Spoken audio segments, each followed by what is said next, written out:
Hi, I'm Mike Jetty. I'm the superintendent of schools for Litchfield. This is Frank Freitzel, who is the fire chief for the town of Litchfield, and Ben Sargent is the chief of police.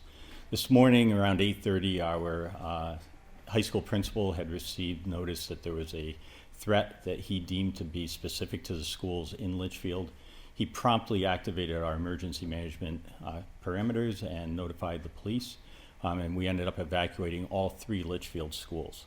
The good news is that we had an emergency action plan. We practice it, and we actually meet monthly to make sure that we're all on the same page and are prepared for these types of situations. All students and staff were safely evacuated to the alternative locations that we've pre-designated and practiced for.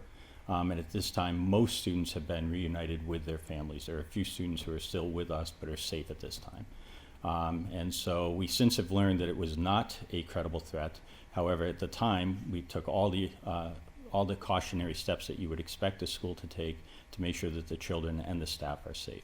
I'm going to turn this over to the police chief, who can then talk a little bit further about the threat that was received. Thank you, Dr. Getty. Good afternoon, and thank you. I'm pleased to report that this was a collaborative effort and a very well thought out response to this threat that the school district received this morning. The school district, the police department, the fire department meets monthly to prepare for threats or critical incidents involving our school system. I'd like to thank the New Hampshire State Police. I'd like to thank the Hillsborough County Sheriff's Department for providing support so that we could ensure our number one goal today, the safety of our students. And as Dr. Jetty said, that first priority was met. Our students were safe.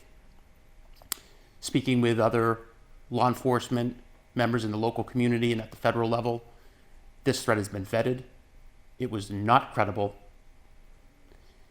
We've conducted a thorough search of all of our schools. We continue to work with the school district and the fire department to ensure the safety of our buildings. And we're pleased to report at this time, again, that this is not a credible threat. Thank you, Chief. As has been indicated earlier, the fire department's role in this is to support the evacuation process, to support the safety of the off-site or alternative school locations. We did that. We deployed firefighters to each of those locations to assist with reunification of students and parents, safety and health and safety of the students. We've also worked collectively, Dr. Jetty, a member of the senior staff member of the school administrative unit, a senior member of the police department, and a senior member of the fire department have worked collectively since shortly after this incident took place. All decisions were made in a unified manner, including working with state police. And as you've heard, with the exception of a handful of students, all have been reunited, and plans are in way to reunite them if they haven't already at this point in time been reunited with their families. So I think at this point we'll take some questions and go from there. What I was told is that it was a text message that the student had, and there were other students in the building who had received the text. The text appears to have been some sort of a meme that was produced on some other social media platform, but it was a direct text message that students in the building had.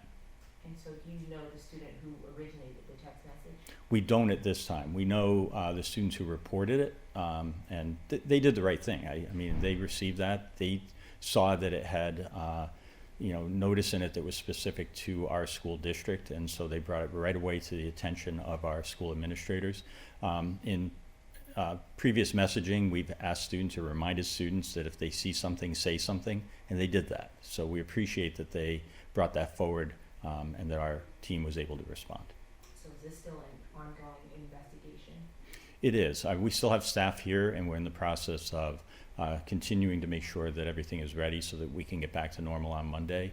And so we'll continue to debrief and pull everything together as to the sequence of things today. Are there any federal agencies involved beyond the local agencies that you mentioned? Not with our direct investigation, sir, but there has been information shared statewide and with the federal authorities leading up to today, as there had been some hype and hoaxes over social media platforms directly as it relates to this investigation. No, it was speared by the local authorities. If you're willing to answer, it's probably appropriate for you, is how many students were roughly evacuated or? Sure. So we have 1,200 students across the district. I don't have today's attendance counts, but we're prepared to properly evacuate 1,200 students plus staff. And that leads to the second question, because of the notice that went out in the last 24 hours about potential threats. I heard from a lot of parents that they kept their kids home. Was attendance low today? So I asked that exact question, and again, I didn't have a direct answer. I would anticipate there were some families who did keep their students home today.